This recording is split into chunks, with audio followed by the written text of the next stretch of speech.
Alégrate, María, llena eres de gracia, el Señor es contigo.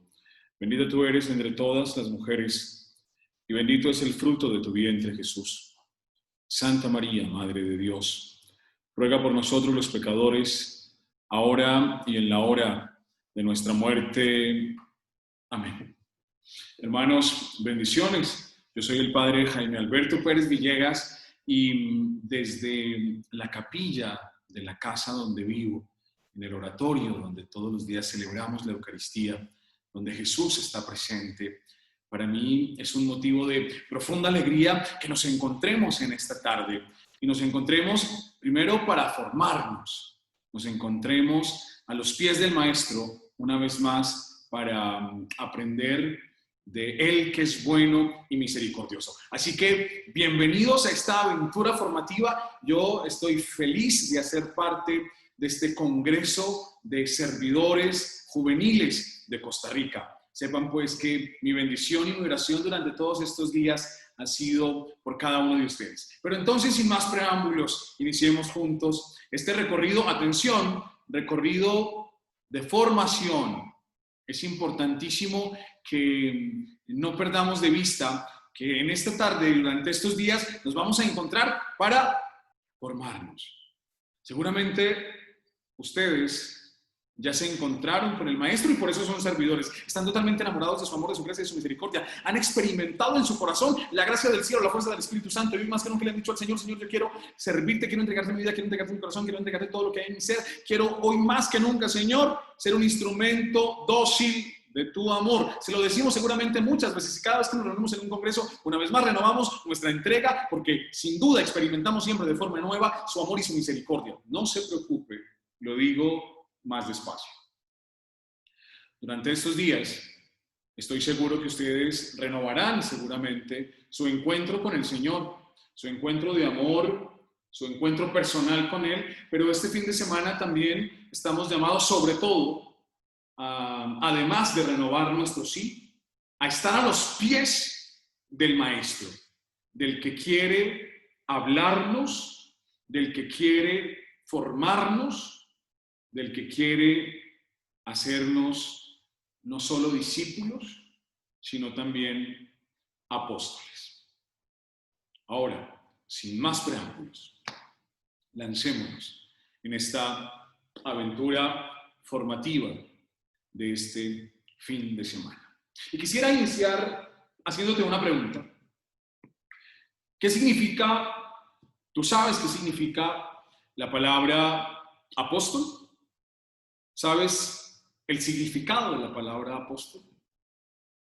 Porque constantemente, y acabo de decirlo, le decimos al Señor que queremos ser discípulos, pero que también queremos ser apóstoles. ¿Pero qué significa la palabra apóstol? Y yo quisiera entonces, porque estamos formándonos, irme a la palabra griega.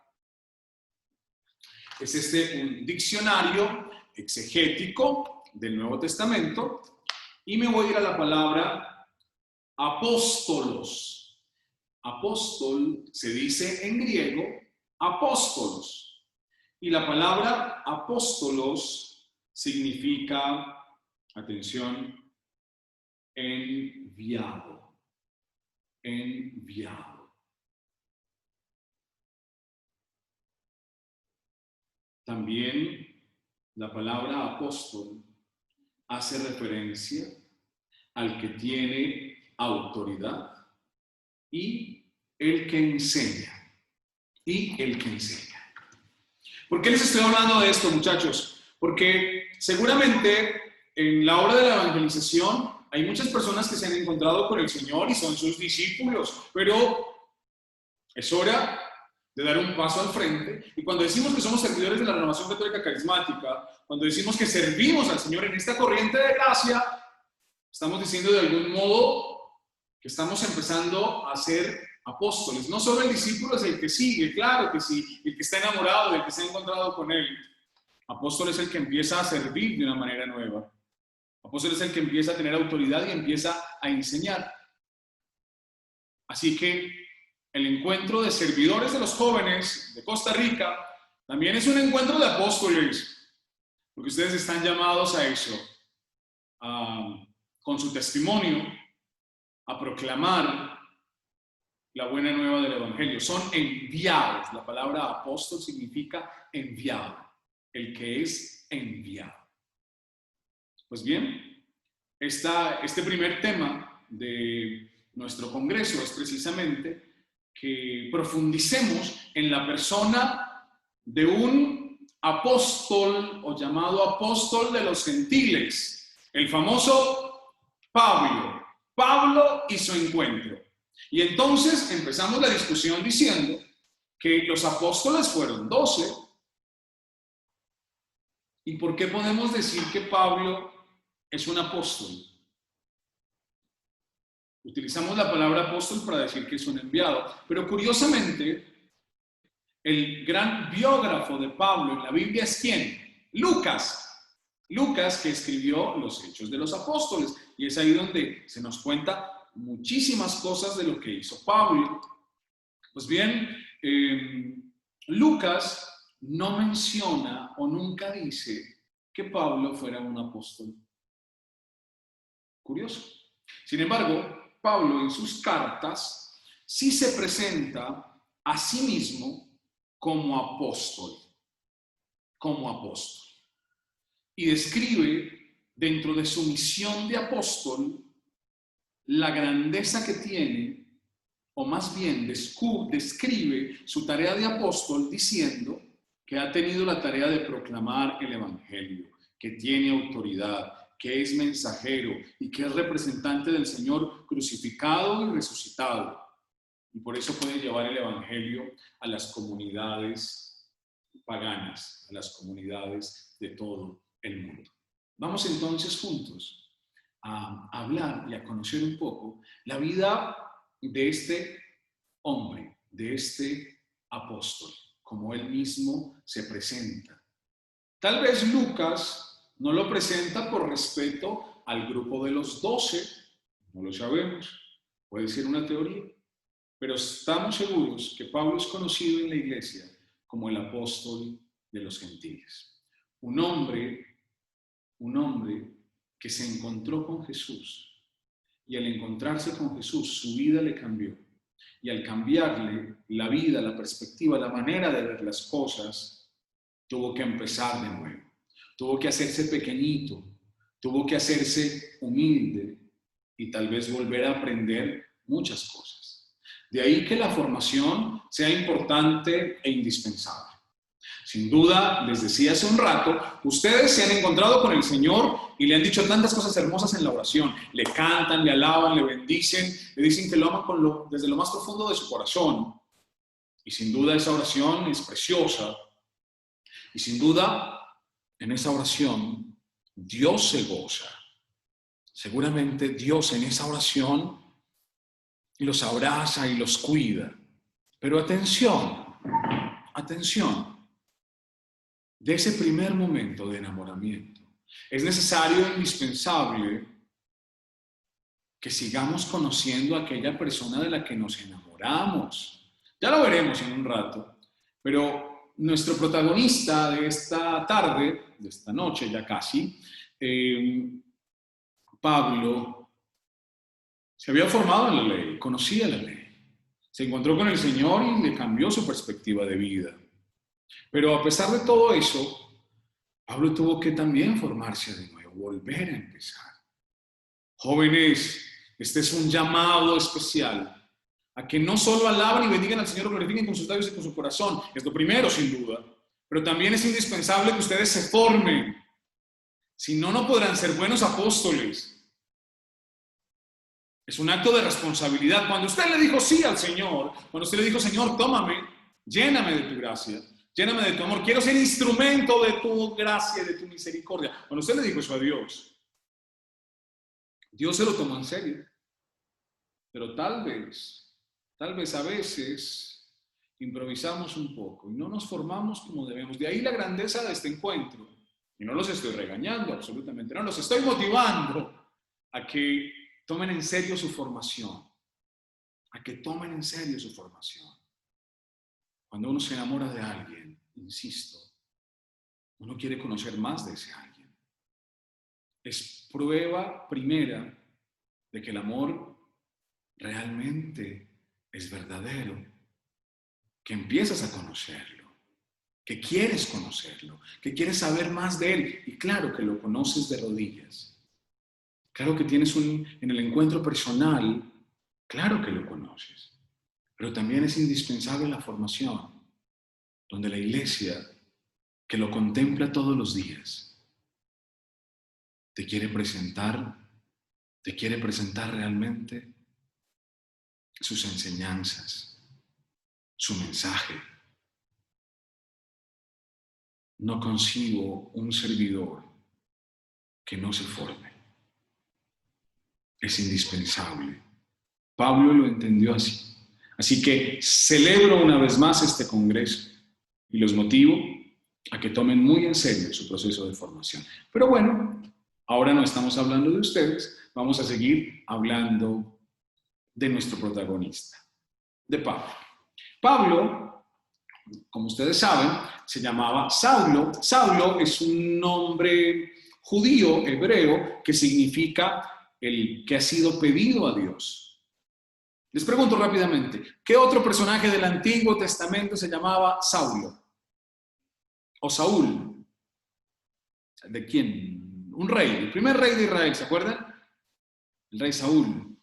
Saulo, el primer rey de Israel. ¿Y saben de qué tribu salió el rey Salomón? ¿Cuál era su tribu? Perdón, el rey Saúl, no Salomón, el rey Saúl. ¿Cuál era su tribu? Si no lo sabes, se lo enseño, porque estamos formándonos. La tribu de Saúl es la tribu de Benjamín. Benjamín. ¿Se acuerdan que Benjamín era el hijo menor de Israel? El hijo menor. Benjamín, de la tribu pequeñita, del pequeñito. De ahí salió el primer rey de Israel, Saúl. Pues Saulo, aunque nació en Tarso, que es al norte ya, por allá casi en Siria, pero de padres judíos, obviamente, pero su familia pertenecía a la tribu también de Benjamín. Seguramente por eso su nombre hacía referencia al primer rey de Israel, Saúl, el que ha sido pedido a Dios. Pero la traducción de Saulo al latín, porque sabemos que Saulo, nuestro protagonista, también tenía ciudadanía romana, era Pablo, Saulo, Pablo. Y la palabra Pablo, escúchame, significa pequeñito, humilde. Dos nombres bellísimos con un significado precioso que nos va ya a indicar un poco la personalidad de nuestro protagonista. Saulo, el que ha sido pedido a Dios. El que ha sido pedido a Dios. Y Pablo, el pequeñito, el humilde. El pequeñito, el humilde, el pequeño. Saulo empezó a utilizar su nombre de Pablo. De alguna manera se presenta así cuando escribe sus cartas, ya no como Saulo, sino como Pablo, como el pequeño, como el humilde. Porque para aprender a formarse hay que ser humilde. Solo los humildes quieren saber más. Solo los humildes quieren conocer la verdad. Los soberbios creen saberlo todo. Los soberbios y los orgullosos creen que tienen la verdad absoluta. Por eso un servidor que se forma, de algún modo está siendo humilde. Está en búsqueda de la verdad, porque sabe que tiene que aprender todos los días algo nuevo. Primera gran enseñanza de este día. El nombre de Pablo nos recuerda que en el camino de la formación, que en el camino del encuentro, que en el camino espiritual, que en el camino del seguimiento de Jesús, tenemos que ser humildes, tenemos que ser pequeños. La palabra humildad, decía Santa Teresa, o el verdadero humilde es aquel que vive en la verdad. Aquel que vive en la verdad es realmente el humilde. Pero para vivir en la verdad, tenemos que reconocer que usted y yo somos pequeñitos y que la verdad es Él. que es Él quien me enseña, que es Él quien me educa. Jesús, el Señor.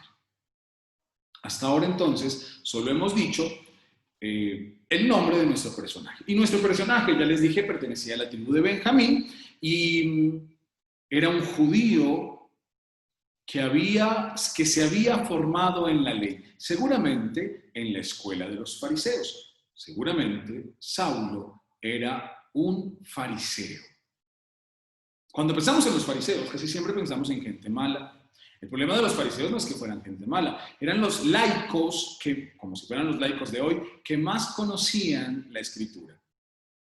Eran los laicos que estaban dedicados a enseñar la ley, que la interpretaban, la enseñaban y de algún modo se esforzaban por cumplirla. Así que los fariseos no eran del todo malos. El problema de los fariseos, en los evangelios lo sabemos, es que se creían demasiado buenos.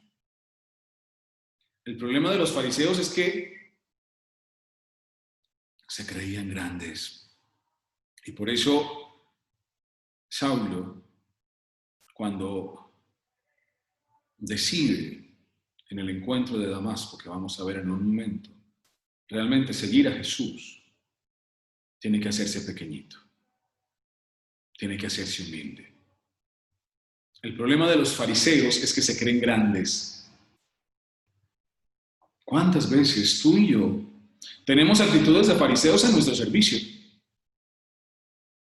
¿Cuántas veces tú y yo creemos saber más que los demás? Y puede ser que nos hayamos formado un poquitico más, que llevemos más tiempo, pero eso no te da derecho a sentirte más importante que los otros. Cuando empiezas a poner cargas sobre los hombros de los demás, cuando empiezas a juzgar a los demás, a señalar a los demás, en ese instante te conviertes en un fariseo. Cuando empiezas a sentirte bueno, perdónenme, pero hay tantos servidores que nos volvemos fariseitos porque empezamos a sentirnos más grandes de lo que somos. Cuando pensamos que el grupo de oración nos pertenece, no funciona así. No funciona así. El camino de Jesús es el camino de la cruz, de la que está detrás de mí. Es el camino de la humildad, de la sencillez, del abajamiento. Pues Saulo era un fariseo que no era malo. El problema era que se creía demasiado bueno. Ese es el problema. ¿Cuántas veces en la iglesia no hay gente mala? Hay servidores que no son malos. El gran problema es que se creen demasiado buenos. Y por eso no avanzamos. Y por eso nuestras comunidades no crecen. Y por eso nos hacemos tanto daño. Servidores fariseos. Cuidado. Cuidado. Padre, ¿y cómo hago para no caer en la tentación del fariseísmo? Camino de la humildad, camino de la verdad. Camino de la humildad. Los humildes siempre, siempre recorrerán sendas de verdad. Cuidado entonces. El gran problema de los fariseos es ese. Y entonces por eso Saulo, que se presenta como un fariseo, como uno que se cree bueno, y por eso, porque se cree bueno, por eso es que puede juzgar a los demás. Y como cree que puede juzgar a los demás, empieza a perseguir a los cristianos. Esta historia la sabemos todos. Empieza a perseguir a los cristianos. Pero atención, no persigue a los cristianos, y esto es muy importante que lo tengas en cuenta, porque Pablo sea una persona mala. El hecho de que esté equivocado no lo hace malo. El problema con Pablo, con Saulo, está en que se cree demasiado bueno, con autoridad para juzgar a los demás. El servidor de la Renovación Católica Carismática se caracteriza por tener un corazón misericordioso. Misericordioso. Porque Dios ha sido misericordia con nosotros. Por eso nosotros también somos misericordiosos. Cuidado, cuidado con creerse buenos, con juzgar a los demás. No estoy diciendo que no haya que ser radicales en la fe, que no haya que exhortar a los hermanos en la radicalidad. Claro que sí. Pero siempre con un espíritu de misericordia. La misericordia, el amor, de lo que tanto nos habla el Papa Francisco. Misericordiosos, servidores misericordiosos. Pues bien, Saulo se cree bueno y por eso cree que puede juzgar a los demás. Y precisamente en los Hechos de los Apóstoles, libro escrito por el evangelista Lucas, se nos narra un poco cómo fue esa experiencia de encuentro. Y es de algún modo, el centro de nuestra enseñanza. De lo que quiero compartir contigo en esta tarde. De los Hechos de los Apóstoles, una historia que seguramente ustedes han escuchado muchas veces, que algunos de ustedes se saben de memoria, pero que quisiera que una vez más la leamos con ojos nuevos en este congreso de servidores. El encuentro de Pablo. El encuentro de Pablo. Y cómo un encuentro realmente transforma la vida. Tú ya te encontraste con Jesús. Tu vida se transformó. Es momento también de hacer examen de conciencia. De los Hechos de los Apóstoles en el capítulo 9. Saulo, atención, Lucas lo llama Saulo. En las cartas él se presenta como Pablo. Algo cambió.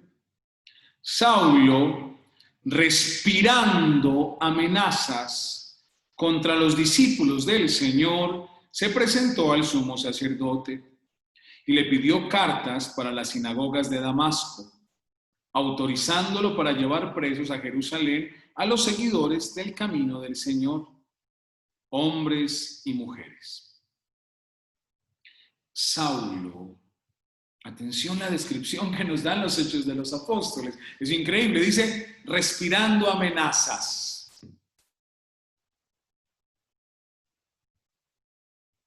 ¿Nos dice el texto que Saulo era una persona mala? No. Nos dice que respiraba amenazas. Era una persona entonces conflictiva. Porque cuando tú te crees bueno, te vuelves conflictivo. Cuando tú crees que puedes juzgar a los demás, entonces terminas siempre amenazando a los otros. Amenazando a los demás.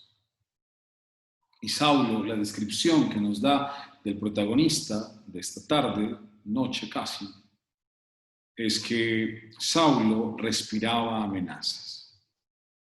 Y se presenta al sumo sacerdote, se ve que lo conocía, que era una persona importante en la comunidad, en medio de los fariseos, era un fariseo ya reconocido, joven, pero ya reconocido, importante, porque el sumo sacerdote lo atiende. Y no solo lo atiende, sino que le concede lo que le pide. ¿Y qué le pide? Cartas para las sinagogas de Damasco, autorizándolo para llevar preso a Jerusalén, atención, a los seguidores del camino del Señor. Bella descripción de los cristianos. No dice que perseguía a los cristianos, dice que quiere encarcelar a los seguidores del camino. La palabra camino en los Hechos de los Apóstoles, en el capítulo 9, ocupa un lugar importante, se repite muchas veces la palabra camino, camino. Porque ser cristiano, porque ser apóstol, porque ser discípulo es un camino. Es un camino que hay que recorrer todos los días. Es un camino donde tenemos que tomar decisiones todos los días. Un verdadero servidor es aquel que todos los días cuando se levanta toma la decisión de seguir al Señor, porque todos los días tiene la tentación del desánimo. Un verdadero servidor sabe que todos los días debe caminar, que no ha llegado a la meta, que ya se encontró con el Señor, pero no ha llegado al fin, que debe recorrer todavía mucho camino. Servidores que creen que ya no tienen, que ya lo han conseguido todo. No es cierto. Ser cristiano es ser seguidor del camino, es recorrer el camino. De hecho, el amor se mide por la capacidad de perseverancia en el camino. ¿Saben ustedes que en el Padre Nuestro, cuando los discípulos rezaban el Padre Nuestro, las primeras comunidades cristianas rezaban el Padre Nuestro y decían: no nos dejes caer en la tentación. Atención, el Padre Nuestro no dice no nos dejes caer en las tentaciones, sino que hablaba de la tentación, porque las primitivas comunidades, las comunidades primeras, solo tenían una tentación, y era la tentación de abandonar a Jesús, la tentación de abandonar el camino. Claro, estaban siendo perseguidos, y en medio de la persecución y el miedo, tal vez hacía que muchos se fueran y dijeran: no, por aquí no puedo seguir, por este camino no puedo, y se alejaban y negaban a Jesús. Esa era la gran tentación, el negar a Jesús. El camino, el camino. Bella descripción de los cristianos de la época. Los seguidores del camino del Señor. Tú eres un servidor, y un servidor es un seguidor del camino, donde todos los días tienes que pedirle al Señor la gracia de la perseverancia, donde todos los días tienes que decidirte por Él. Todos los días, todos los días. Iba de camino, versículo 3, iba de camino. ¿Quién va de camino? Nuestro protagonista, otra vez aparece la palabra camino. Además, porque ir de camino significa movimiento. Atención, Saulo, hasta ahora, no es un hombre malo, es un hombre que se cree demasiado bueno. Ahí está su error. Pero está en movimiento constante, y esto es algo que debemos aplaudir, porque después de la personalidad de Pablo vamos a aprender esto, que ser un verdadero apóstol es estar en movimiento, estar de camino en movimiento. Es estando de camino como Pablo, Saulo, se encuentra con Jesús, no estando estático en su casa criticando a los cristianos, no, está de camino, está moviéndose. La historia de la fe es una historia de movimiento. Tú eres servidor, no porque tienes el título de servidor, no porque te dieron un gafete, una escarapela, no sé cómo le dicen en Costa Rica, donde dice un distintivo, donde dice Jaime Alberto, servidor. Y ya por eso entonces tengo una playera, un suéter de un color llamativo, y entonces eso se le da solo a los servidores. Aquí en Manizales, yo fui asesor muchos años de la renovación, y recuerdo que cada vez que teníamos un congreso, los servidores siempre se distinguían, había algo que los distinguía. Claro, pero no te haces servidor lo que te pones encima. Eres servidor porque estás en movimiento, en una historia de fe. Los verdaderos servidores son aquellos que se mueven, que son capaces de contemplar al Señor en la mañana, lo alaban, lo bendicen, lo glorifican, pero están en movimiento. La historia de fe es una historia de movimiento. El verdadero servicio es aquel que me lleva al movimiento. Incluso la intercesión, que parece estática, la intercesión es el movimiento del corazón, se mueve en entrañas de misericordia por los demás, movimiento siempre, movimiento siempre. Un verdadero servidor es el que se mueve. ¿Qué tan estático estás? En este tiempo de pandemia difícil, ¿qué tanto movimiento has tenido? Movimiento evangelizador, movimiento de fe.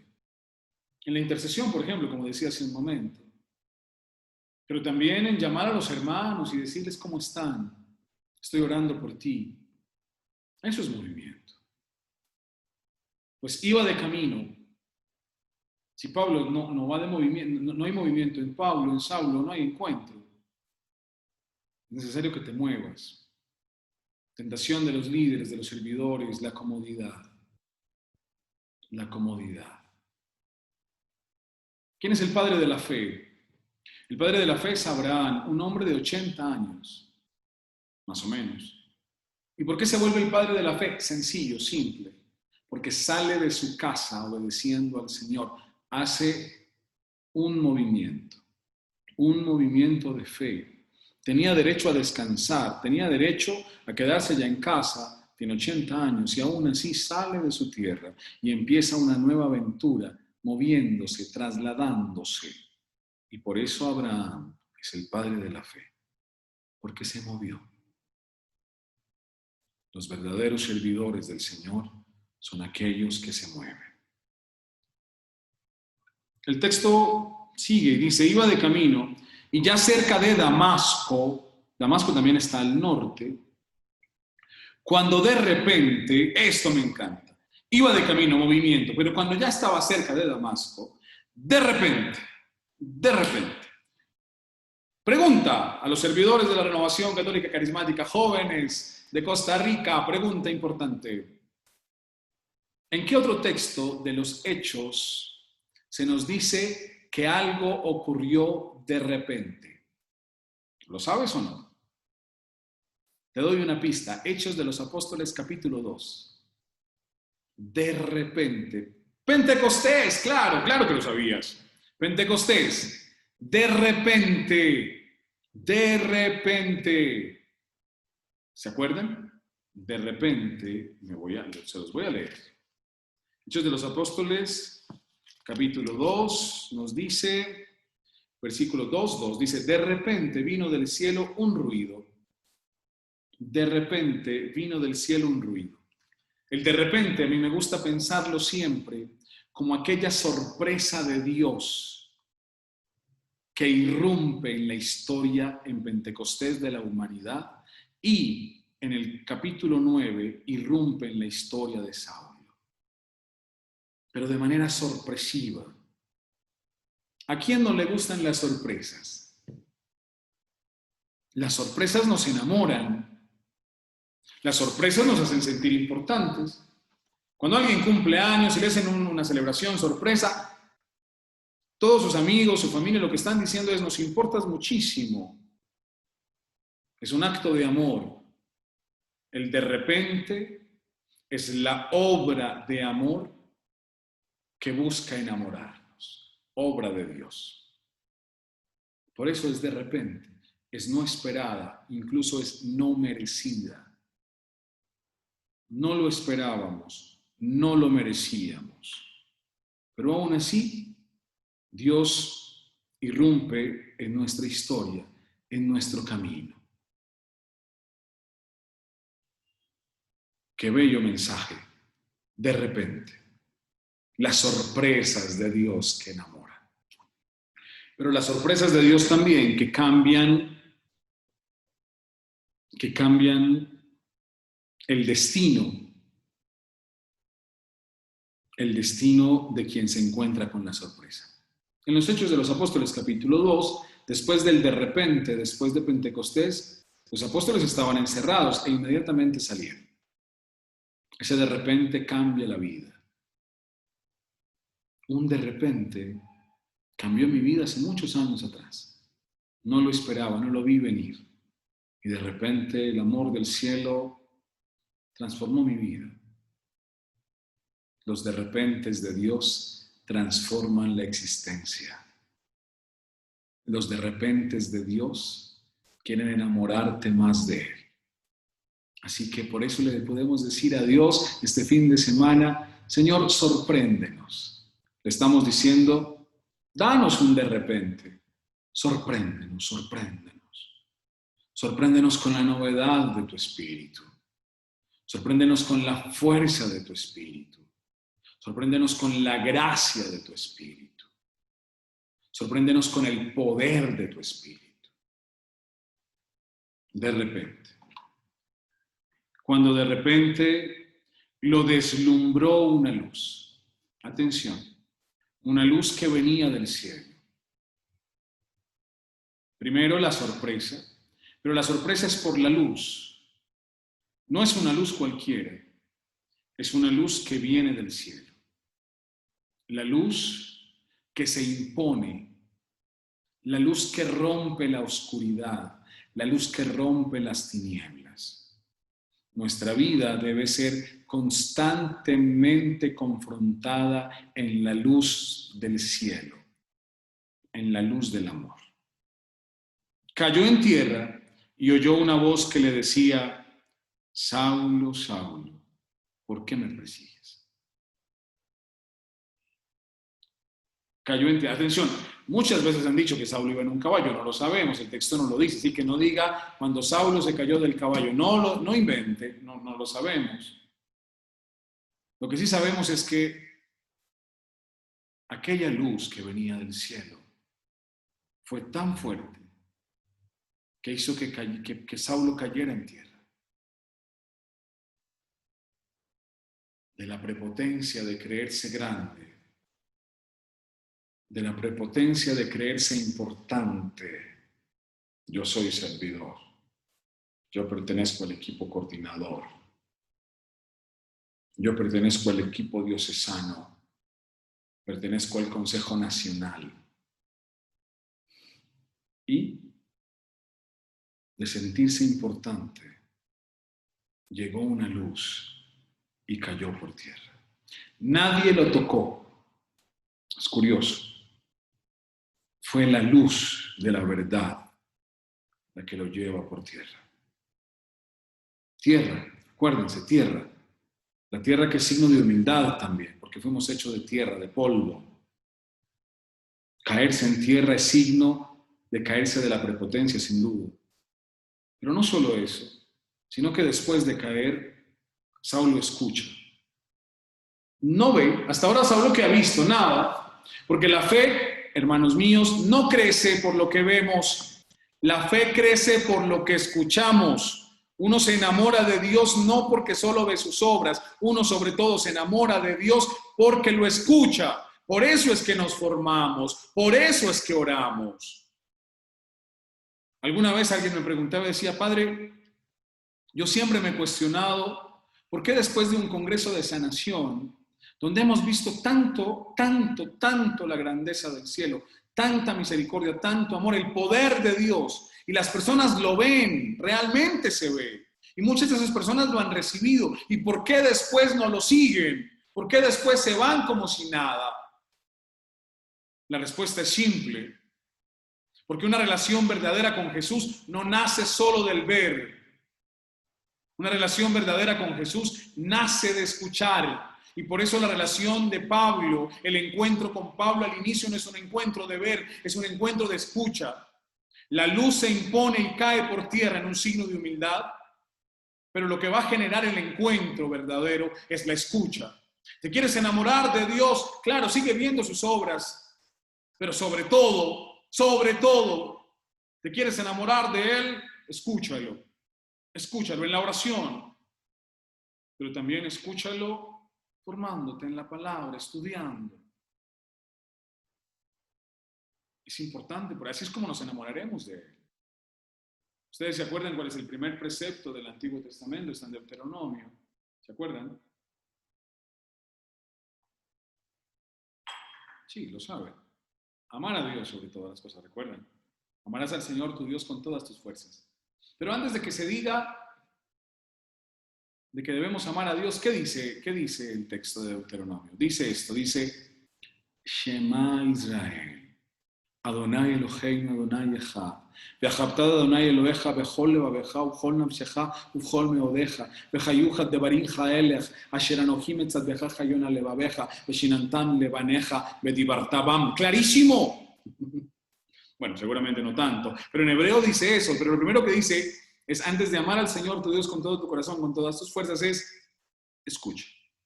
Shema Israel, Shema Israel, Adonai Eloheinu, Adonai Echad. Pero antes de decir que amemos, para aprender a amar hay que aprender a escuchar. Hay que aprender a escuchar. ¿Qué tanto escuchas? ¿Qué tanto escuchas al Señor? ¿Qué tanto escuchas a los demás? Un buen líder, un buen servidor que procura el encuentro siempre con Dios, siempre escucha. Sabe escuchar a los demás. Perdónenme, pero un servidor que le cueste escuchar será un servidor que tarde o temprano se dejará llevar por la soberbia, por el orgullo. La escucha nos hace humildes. Por eso María es la mujer humilde por excelencia, porque escuchaba. Hágase en mí según tu palabra, según lo que yo he escuchado, no he entendido mucho, pero escucho y creo. Escucho y creo. y oyó una voz que le decía: Saulo, Saulo, ¿por qué me persigues? Qué palabras tan fuertes. Saulo, Saulo, ¿por qué me persigues? ¿Qué te he hecho? ¿En qué te he fallado? Respóndeme. ¿Se acuerdan de aquel texto del Antiguo Testamento que rezamos el Viernes Santo? Pueblo mío, ¿qué te he hecho? ¿En qué te he ofendido? Respóndeme. Saulo, Saulo, ¿por qué me persigues? ¿Por qué me persigues? Contestó: ¿quién eres, Señor? Le dijo: yo soy Jesús, a quien tú persigues. Yo soy Jesús, a quien tú persigues. El gran yo soy, la luz que apareció en el versículo 4, ahora se presenta como Jesús. Yo soy Jesús, la luz del mundo. Recuerden el Evangelio de Juan. Yo soy Jesús, al que tú persigues. Pero es que no estaba persiguiendo a Jesús, estaba persiguiendo a los del camino. Pero cuando persigues a uno del camino, estás persiguiéndolo a él. ¿Por qué me persigues? ¿Quién eres? Soy Jesús, a quien tú persigues. Yo soy Jesús.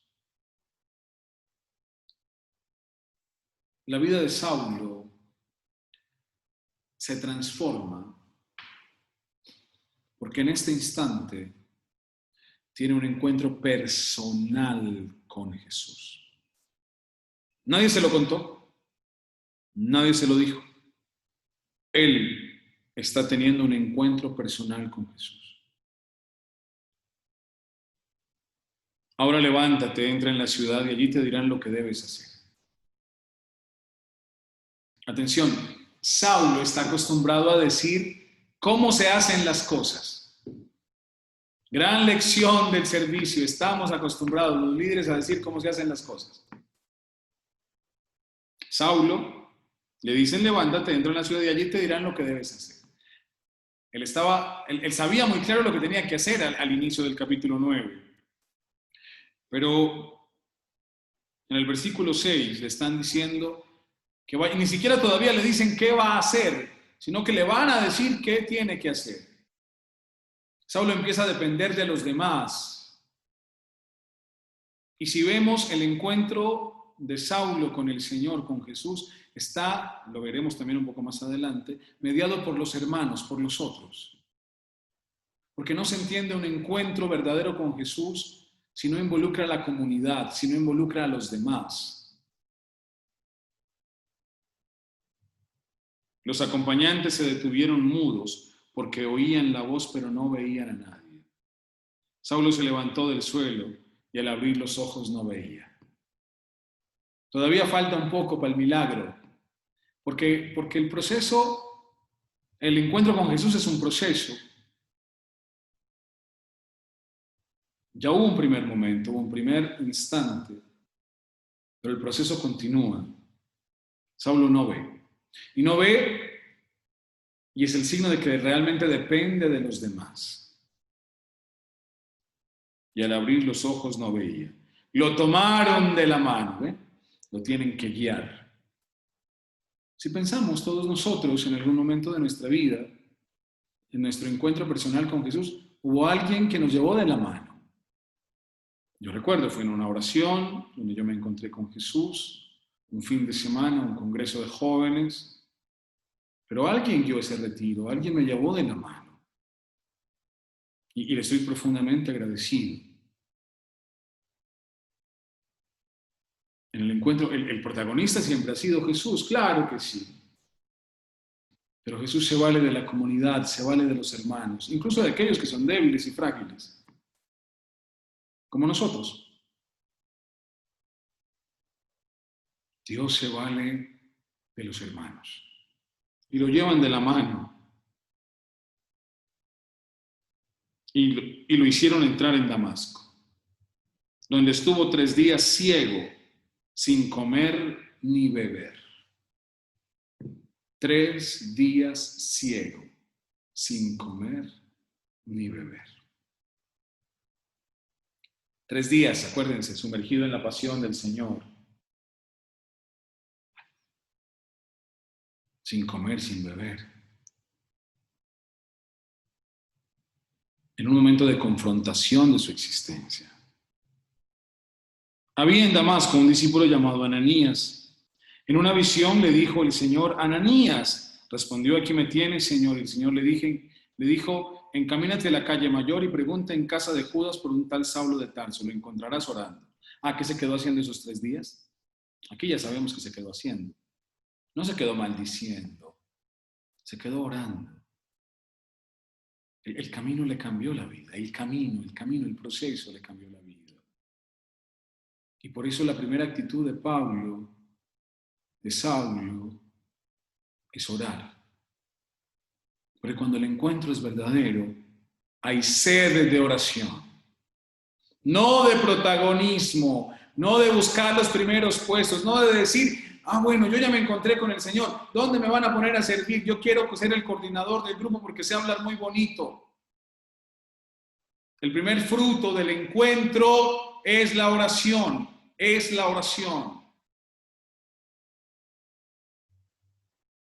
¿Qué tanto oras? ¿Cómo es tu vida espiritual, servidor? Joven servidor.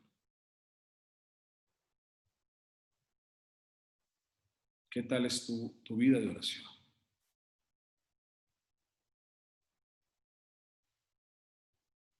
Porque ese es el primer fruto del encuentro. Oración personal. No solo la oración comunitaria. Es muy fácil orar cada semana cuando los servidores se reúnen. Es fácil orar porque alguien dirige la oración y nos dice: dile a Jesús que lo amas, y tú le dices: Jesús te ama. Hablo de la oración personal. Hablé de la comunidad. La comunidad guía a Saulo, pero queda solo orando. Se necesitan las dos cosas. Un corazón a dejarse ayudar de los demás, la comunidad, siendo conscientes de la importancia de los otros, pero también es importante tu vida espiritual personal, tu vida de oración personal.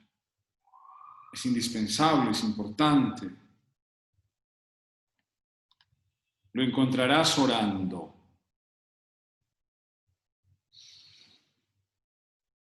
En una visión, Saulo contemplaba a un tal Ananías que entraba y le imponía las manos y en ese momento recobraba la vista. Ananías respondió: Señor, he oído hablar mucho de ese hombre y contar todo el daño que ha hecho a los consagrados de Jerusalén. Ahora está autorizado por los sumos sacerdotes para arrestar a los que invocan su nombre. Ananías tiene miedo, es normal. El Señor le contestó: ve, que ese es mi instrumento elegido para difundir mi nombre entre paganos, reyes e israelitas. Yo le mostraré lo que tiene que sufrir por mi nombre. ¡Qué bello! ¿Está escogido para qué?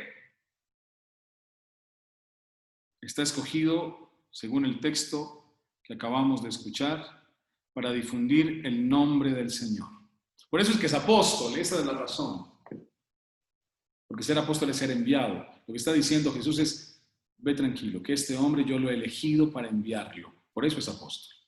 Dios te ha elegido a ti para enviarte. Por eso de algún modo somos apóstoles. En la medida en que seamos conscientes de la misión también de ser enviados. Yo le mostraré lo que tiene que sufrir por mi nombre. Porque no hay evangelio sin cruz. Porque no hay evangelio sin cruz. Porque el camino del apostolado está acompañado de la alegría y la consolación de servir al más grande, al único, al Señor de señores, al Rey de reyes.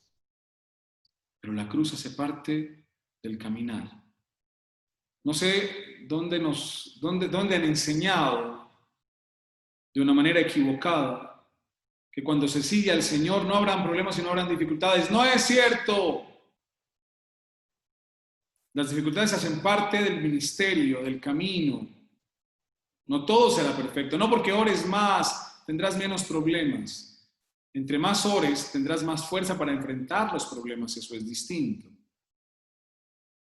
Jóvenes, no tengan miedo. Eso sí, no tengan miedo.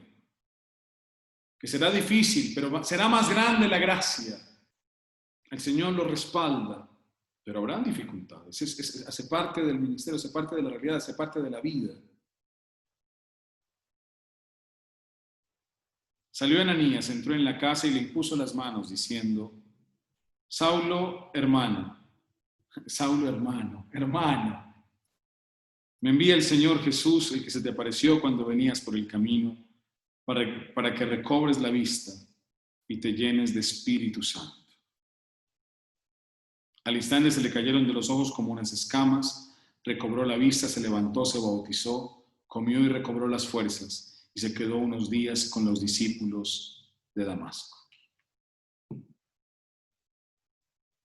Ananías entró en la casa, decisión, entró en la casa, e inmediatamente le impuso las manos, diciendo: Saulo, hermano, me envía el Señor Jesús, el que se te apareció cuando venías por el camino. Pero Ananías había dicho que Saulo era un perseguidor y ahora lo trata de hermano. Y le impone las manos como un acto de fraternidad. Este realmente es mi hermano. Que no se te olvide en tu ministerio y en tu servicio que al que le sirves, el otro es tu hermano. Pensemos en Ananías en este momento y la enseñanza que nos da. Cuando servimos a los demás, no le servimos a cualquiera, le servimos a nuestros hermanos. El servicio que tú haces, joven, es un servicio hacia tus hermanos. Yo digo mucho y quiero detenerme aquí un poco en la vida comunitaria. Tú al grupo de oración, a la Renovación Católica Carismática, no llegas a ser amigos. Por lo menos créeme, no es ese el objetivo. Si estás pensando en que llegase a ser amigos, estás equivocado. A la Renovación Católica Carismática como servidor o simplemente como un miembro, llegas a ser hermanos, es distinto. ¿Por qué es distinto? Simple. Si tú peleas con un amigo, peleas y te enfureces con él, decides que ya no es más tu amigo. Dices, ya peleamos y ya no quiero saber nada de él. Con los hermanos no. Con un amigo peleas y se acabó la amistad. Con un hermano peleas en la mañana. Al final de la tarde, aunque sigas disgustado, él sigue siendo tu hermano, ¿o no? Pasan los años y sigue siendo tu hermano. Las alegrías, las tristezas, los enfados, y sigue siendo tu hermano. Por eso en las comunidades carismáticas no pretendemos hacer amigos, pretendemos hacer hermanos, vivir como hermanos. Que al final de la tarde, aunque nos enojamos, el otro sigue siendo mi hermano. No mi amigo, mi hermano, que es más que mi amigo, es mi hermano, me duele. Y aunque podemos tener dificultades, insisto, problemas, aunque no todo sea perfecto, al final de la tarde, él sigue siendo mi familia, sigue siendo de los míos. Pues Ananías lo trata a Saulo como su hermano. Le impone las manos y le dice: Saulo, hermano, me envía el Señor Jesús. Una vez más, Saulo tiene que escuchar. El que se te apareció por el camino, para que recobres la vista y te llenes de Espíritu Santo. Pero atención, todo ha sido un proceso. Saulo se encuentra con Jesús y eso le cambia el horizonte, le cambia el camino, le cambia su mentalidad. El fruto es la oración. El fruto de ese encuentro es la oración. Pero todavía falta recobrar la vista y estar lleno del Espíritu. Y se logra en un acto de fraternidad, en un acto de amor. Curioso, el encuentro de Pablo también es un encuentro con el Espíritu. También tiene que recibir su Pentecostés personal. Ya se encontró con Jesús, ya sabe que Jesús lo ama, ya sabe que Jesús lo ha confrontado, se ha quedado sin vista. Y ahora recobra la vista y cuando abre los ojos, también está colmado del Espíritu. El encuentro de Pablo es bellísimo porque nos narra no solo su encuentro personal con Jesús, sino la importancia de la comunidad, la importancia de la oración, pero también la importancia de recobrar la vista y de ser lleno del Espíritu. Todo eso hace parte de la experiencia del encuentro. Acuérdense de los objetivos de la renovación. Los 5 objetivos que nos enseñaron jóvenes. Acuérdense. Primero, encuentro decisivo con Jesús, con la persona de Jesús. Un encuentro decisivo con la persona de Jesús. Un encuentro personal con Jesús. Segundo, una apertura a la persona del Espíritu. Tercero, ejercicio de dones y carismas. Cuarto, evangelización. Quinto, santidad. Se los deben saber de memoria. Los repito, encuentro con Jesús. Es Hechos 9. Encuentro con Jesús. Apertura a la persona del Espíritu. Hechos 9. Ejercicio de dones y carismas es lo que sigue en Hechos de los Apóstoles. Evangelización es lo que Pablo hace después, y santidad, y se diga. Son los objetivos de un carismático, de un servidor carismático. Encuentro con Jesús. Encuentro con Jesús. Vida de oración. Encuentro con el Señor resucitado. 2, apertura a la persona del Espíritu Santo. 3, ejercicio de dones y carismas. 4, evangelización. 5, santidad de vida. No se te pueden olvidar, no se te pueden olvidar. Un verdadero servidor lucha todos los días por vivir estos 5 objetivos, que de alguna manera están presentes aquí en la vida de nuestro protagonista, de nuestro invitado a nuestro congreso. El invitado de esta tarde, de esta noche, es Pablo de Tarso. Saulo de Tarso, dicen algunos Pablo, y su encuentro. Jóvenes, yo quisiera invitarlos una vez más, leyendo la vida de este hombre, primero, a que no se crean buenos. No. A que vivan en humildad, pequeñitos. Que el nombre de Pablo nos lo recuerda, pequeños. No se crean buenos. Eso es lo primero. Lo segundo es a que estén en movimiento, no se detengan. La experiencia de fe, insisto, no es una experiencia de quietud, es una experiencia de movimiento, hay que moverse. La fe nos lleva a movernos. El movimiento que hace que nuestra vida de fe se vuelva una aventura. Necesitamos movernos, carismáticos que se mueven, que ponen la iglesia en movimiento. 3, es importante en el movimiento dejarse encontrar por Jesús y en ese encuentro dejarse confrontar la vida. Hay cosas que no están bien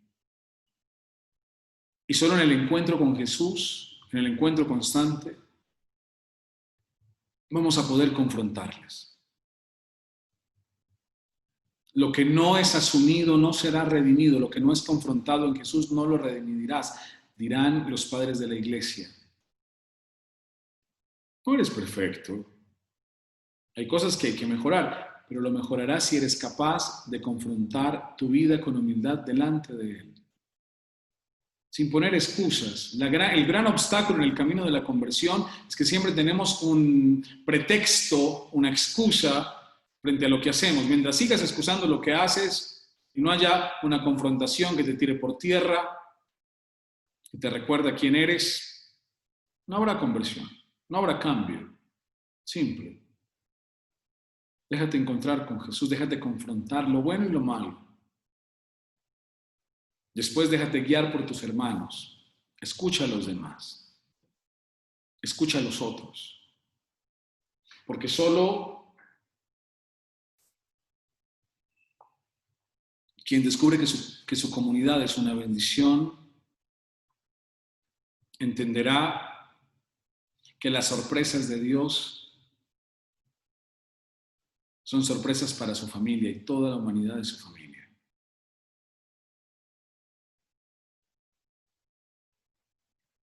La importancia de la comunidad, de los otros, déjate guiar, déjate ayudar. Si no, la soberbia, créeme, se apoderará de tu corazón. Déjate ayudar. Cuando te dejes ayudar, cuando vayas de camino, cuando te has encontrado con Él, una vida de oración profunda, vida de oración profunda. Luego, déjalo actuar. Él te abrirá los ojos, abre tu corazón al Espíritu y entonces te levantarás, comerás y una nueva historia empezará. Una nueva historia iniciará. El encuentro de Saulo en el camino, no lo llevó a detenerse, le llevó en una nueva dirección. Cada vez que te encuentras con Jesús de verdad, en el camino, en el proceso, siempre habrá novedad.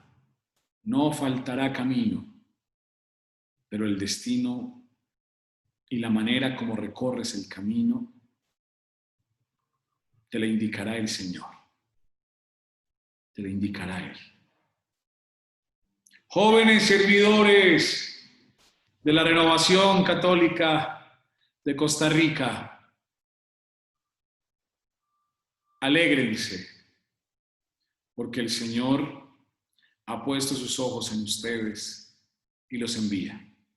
Esta enseñanza la iniciamos definiendo la palabra apóstol, que dijimos significa enviado.